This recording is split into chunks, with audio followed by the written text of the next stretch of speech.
So I have here a legendary company, Bad Games, who is a traditional company in Lithuania, who is expanding into the world, hence Andreas leaving. And I have Andre, CEO of Tom Horn, who is coming to this market. So Andreas is leaving, Andre is replacing you guys, or how is it?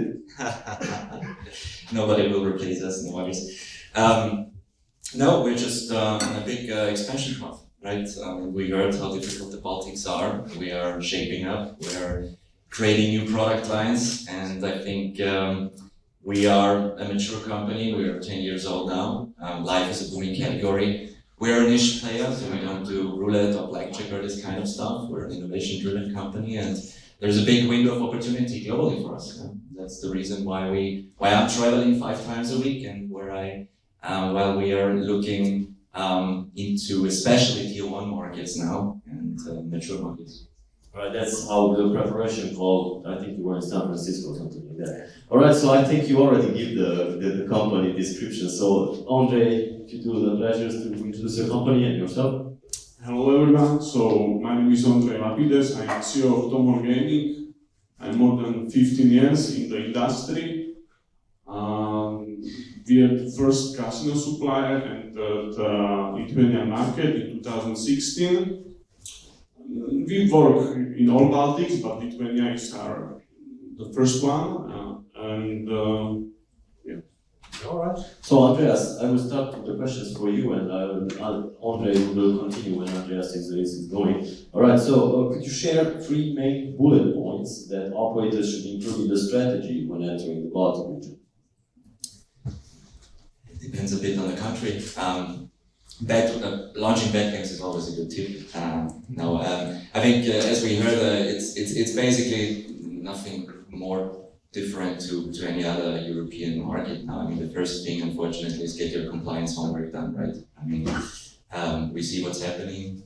We not only see what's going on in Lithuania with, let's say, the uncertainty. I mean, look at Germany, what's happening there. I mean, it's like a banana republic. This is.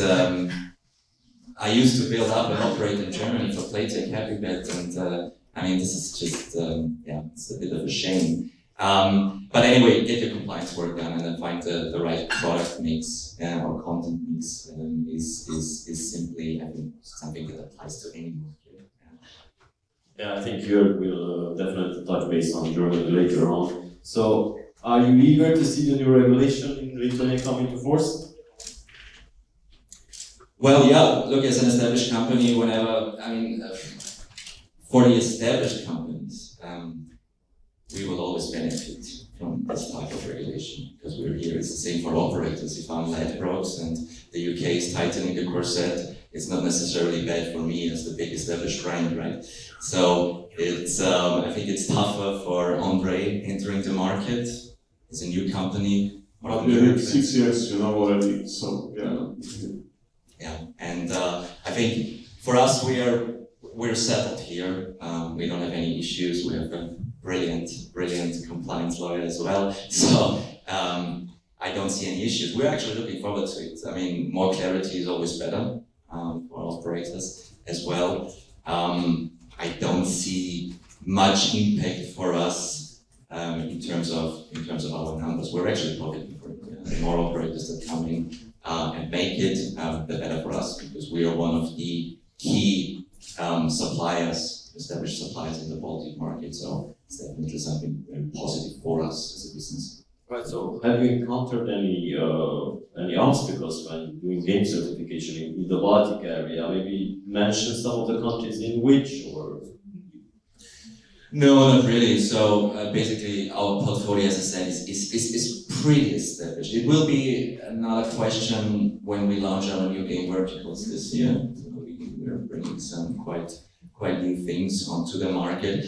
But basically, again, it's we're here since 10 years, and so you know all the tricks already.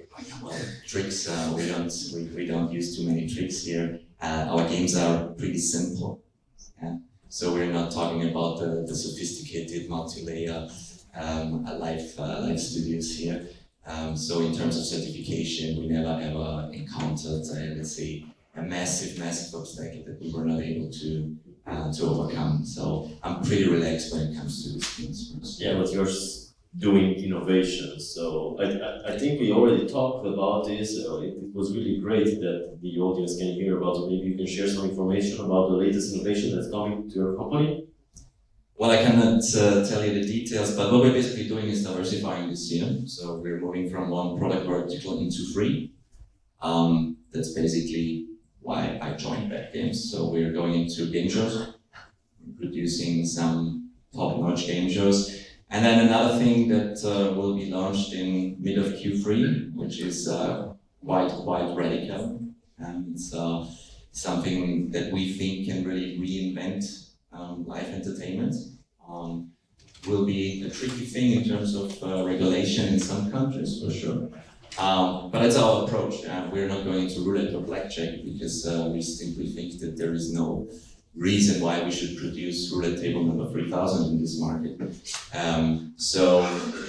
Yeah, it's as I said, the strategy is we want to go more towards mature tier 1 markets, and you need the right content for that, right? And that's what we're producing at the moment, and that's what we're launching in the next 2 to 4 months. All right, so yeah, we've been touring the Baltics for 4 or 5 years now, and I remember that from 2019 till today, a lot has changed in terms of slot games and games that are provided. How is the competition now versus 2018, 2019? Trying Bad Games in 2020, so it's a tricky question now. I mean, we see in the live space, live is the booming category. Period, actually worldwide. Also, when you look into the US, I mean, everyone is going into live. Playtech Evolution, they're building their facilities there. And we see new competitors coming up every quarter.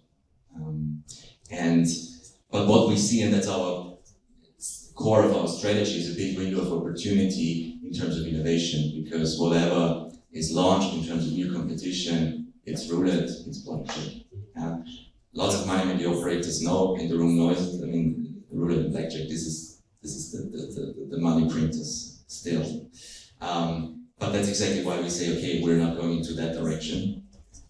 We're innovating and using this window of opportunity. And that's what we see. I mean, you have to look at what microgaming is doing with their on-air entertainment, etc. It makes sense for them because you have a distribution network with hundreds and thousands of websites. So it's the easy thing for them to do, to just take a commodity product. I mean, the maths behind roulette and blackjack isn't that rocket science, it's basically open source. So it makes sense for them to take it in-house and just offer it.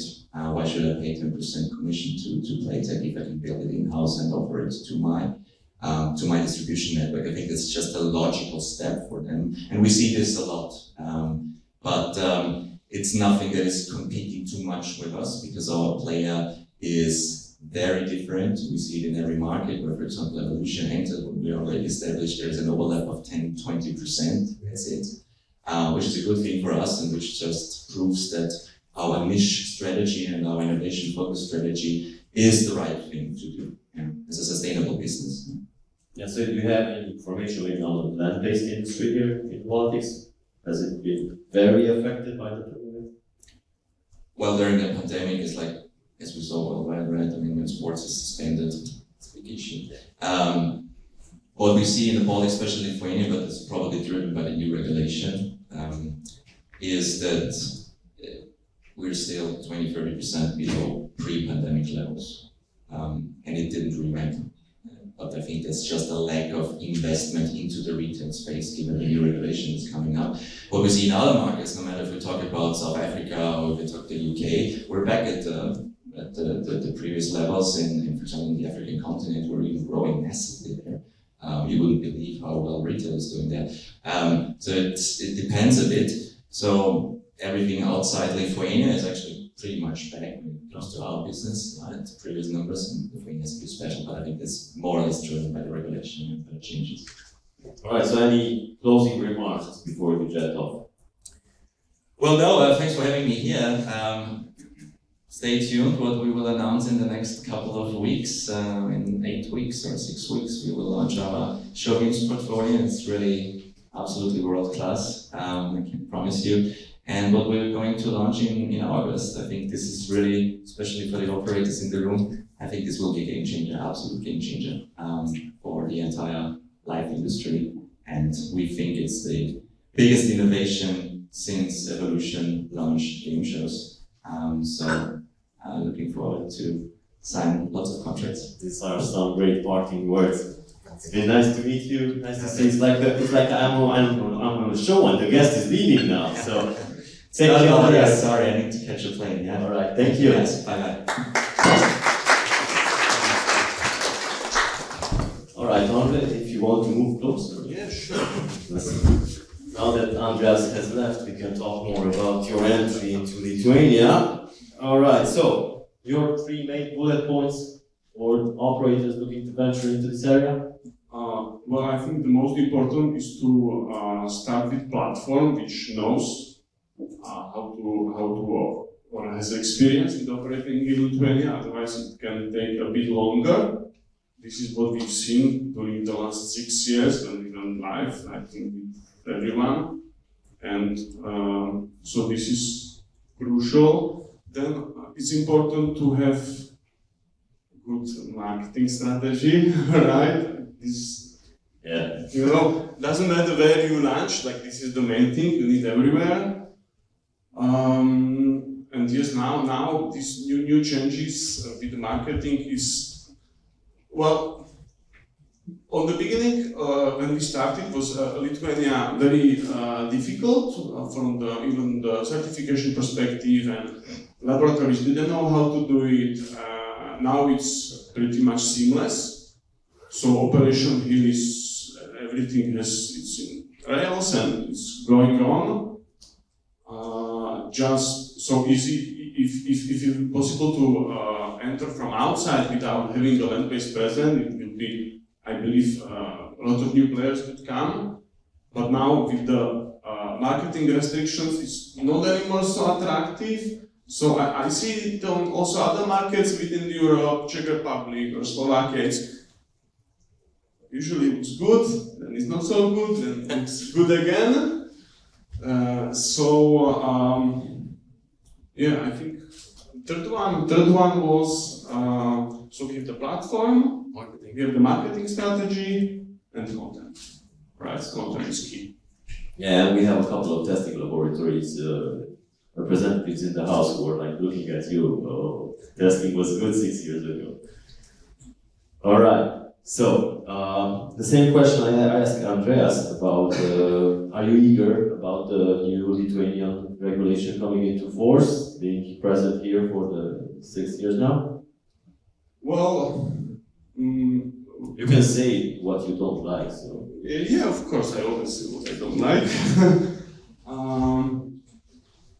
As it was said before, I don't want to go too much to details. I believe like there should be some smart regulation. That regulation of this information and advertisement and bonuses and things like that.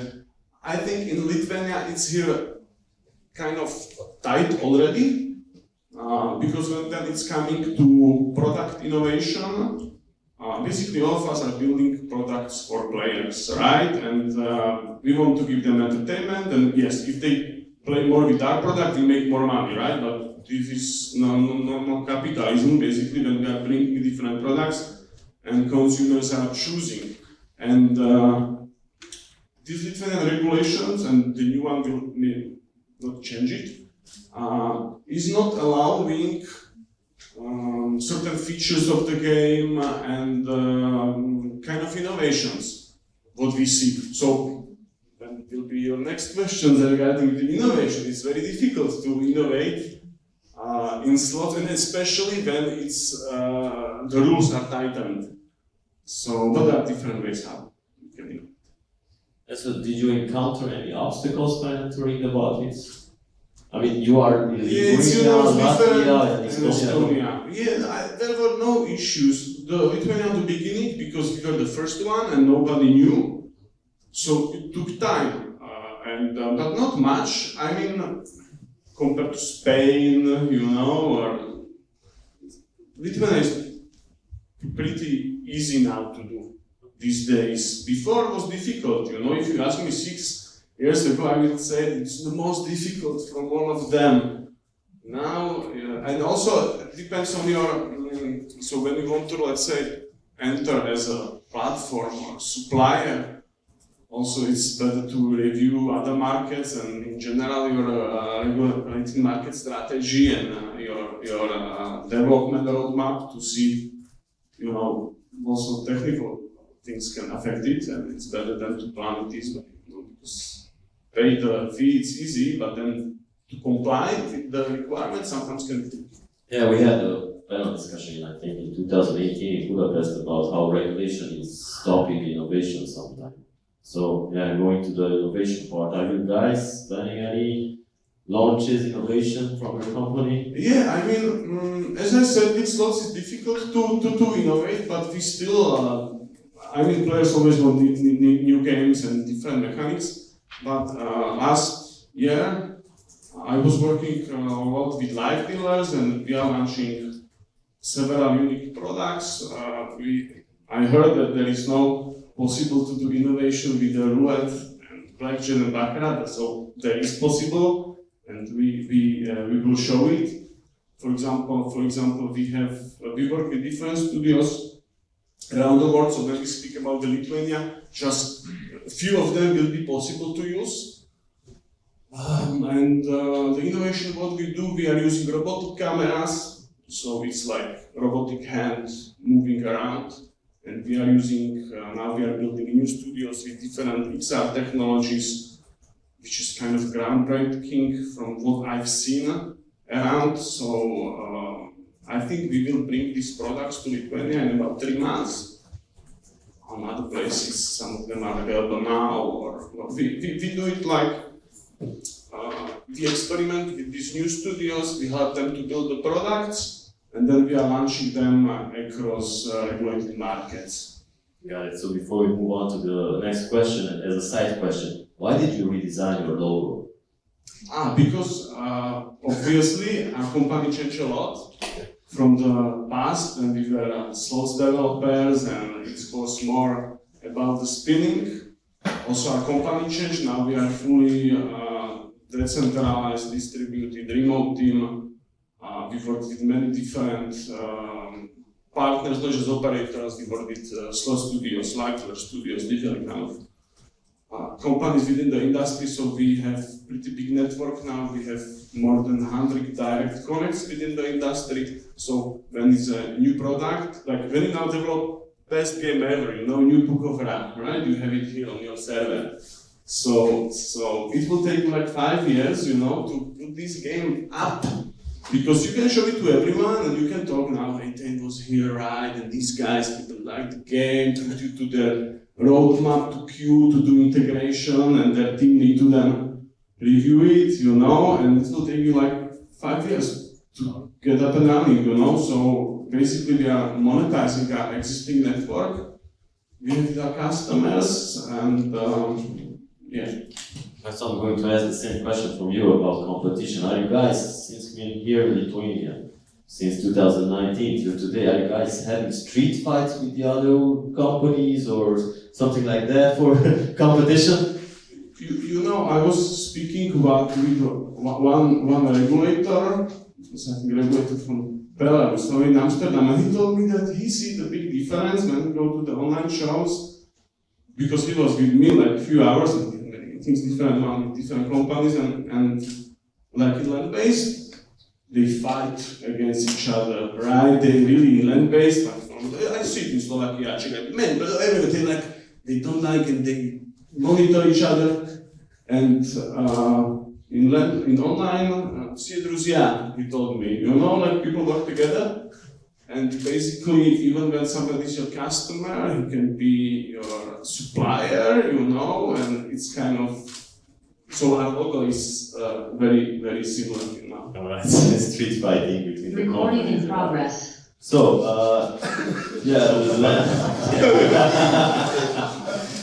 so land-based in the Baltics, maybe if you want to touch base on this, but you can also mention the situation in Slovakia and Czech Republic if you wish, because you are also covering that area. Yeah, so I was trying to supply casino games to Czech Republic from 2012 when they were like just trying to change law in 2013, 2015, and 2017. But then I was fed up already, so we were working with many other markets, and we launched Czech Republic and Slovakia just recently, like 2 months ago.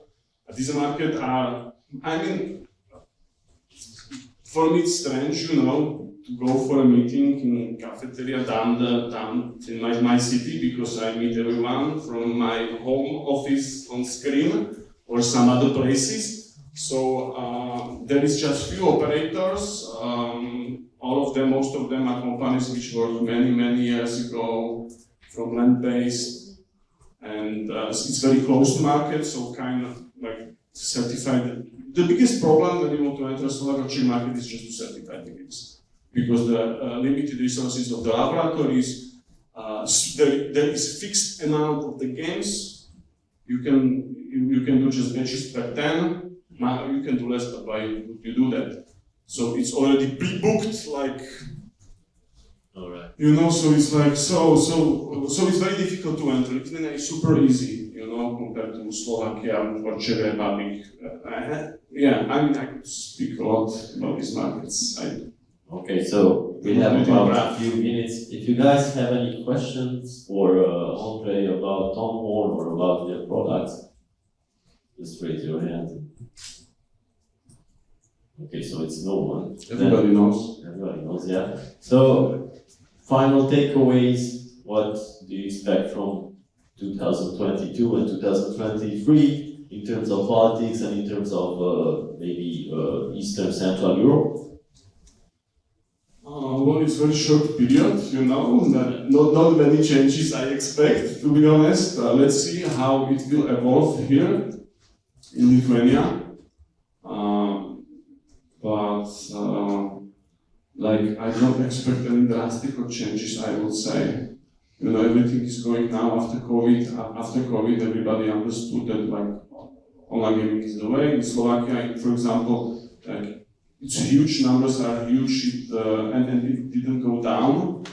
After now, maybe they have much lower traffic in land-based venues. Like, I don't know the exact numbers, but I know online is growing massively and not going down.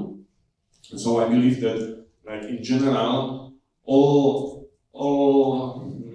regulators now understand that this is like normal thing, and it just depends on their speed, you know, how, because to some countries to implement online gaming can take 5, 6, 7 years. So it's not, and somewhere you can do it like in a few months. So, and to forecast this kind of regulatory changes, it's very difficult, to be honest. All right, so thank you, Andre. And everyone, I think Dan has a question or comment. Just give this. I will bring you this. Thank you very much. I'm Dan Milovic, Vice President at Robert. We will have in the afternoon a panel dedicated to responsible gaming. But my question is about those two nice banners. Is there a reason you are using cartoon characters in your advertisement? Here, at least here, from what I see, it's Tom Horn gaming. Cartoon characters, most of the games, like, they are done like, what do you mean cartoon? Like, It's from Madagascar, this one, and it's not Madagascar. the penguins from Madagascar. No, I'm kidding. No, but why do you use these characters into You mean like why we are using such characters in the game? Exactly. Because they are nice. You don't like? Yes, I like both of them. Anyway, your games are presumed to address mature customers over 18. Yes. And those characters somehow do not fit with the. For example, in UK we don't use such logos. because they have, for example, UK is very strict, I would say, tight regulations, and we change logos, it's even more straightened than here in Lithuania. So, and this is one of the things, like, we use different kind of animatic techniques, different styles. If you review our portfolio, you will see many different kind of games. And I don't know why our team put these logos here, to be honest. Yeah, I think there's also a trend with these animated But characters. it's pretty cool, these pictures. So I don't know, we are showing it to audience for the B2B. I don't believe we have any players, or we are. I don't understand exactly the question now. Like, what do you mean? Well, I'm aware that using such characters, cartoon characters, would attract minors into this business, into this entertainment of business. Yes, this is my concern. And Well, I think yes, Igor will have a comment. Just to speak a bit more concrete, you will have problems in some jurisdictions with regulators who will complain against that sort of advertising because you're targeting minors, although you won't let them play because you're KYC every player. But this sort of advertising is something which is not compliant with the advertising rules in many jurisdictions, same as us in Germany. We talk about these things probably later. That's, I think, the Yes. of the question. I understand this. However, we develop games globally, not for UK only.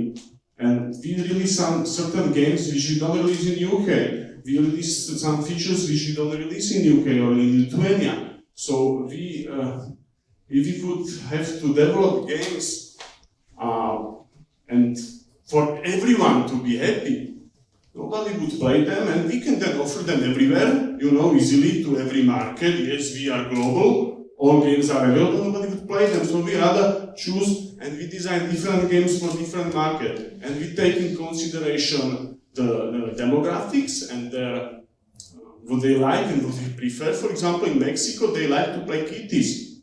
Believe me or not, and all players play kitties. If you go to casino and they play kitties. So when we will be making games for Mexico, we will make kitties, and then will be cartoon like these guys. When we make games for UK, we are very strict, and we choose just certain games, and yes, it's blocking us a lot. So and in Germany, I think we will see if we will go to Germany or not, because there is also very strict regulation and difficult to operate, and it's also the market is UK, where just the big guys, will be able to survive. It's designed for that. So I don't think we will be in the future like attracting and targeting such a markets as our company.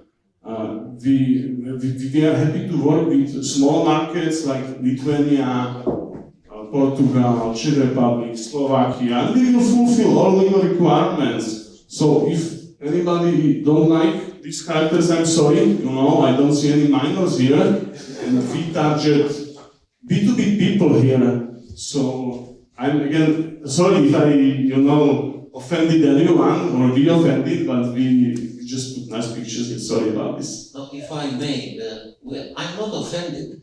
We are not offended. But I presume that these characters are also present in your games. And what we are trying to say is that it's not about what the customer likes and what they want to play. It's about it with this kind of advertisement on the banners outside on the street and in the game, online advertisement and so on. With these characters, you are attracting minors. I don't think that it will be a problem if you replace these. It's not a demand. It's a Right, suggestion. I think you guys should talk in the networking break, Yeah. because I think Thank you very much. it's a longer debate. Thank you very much. All right, so Andre, I thank you for your presentation, and I would like to let you know that there is the BSG Awards voting has just started. We had a delay because of server issues, but you can already vote for your favorites in the BSG Awards, among them Tom Horn as well. Thank you. We can continue our discussion there. Yeah, exactly. And now we are going to take a 30 minutes break, first networking break, and we will be back afterwards with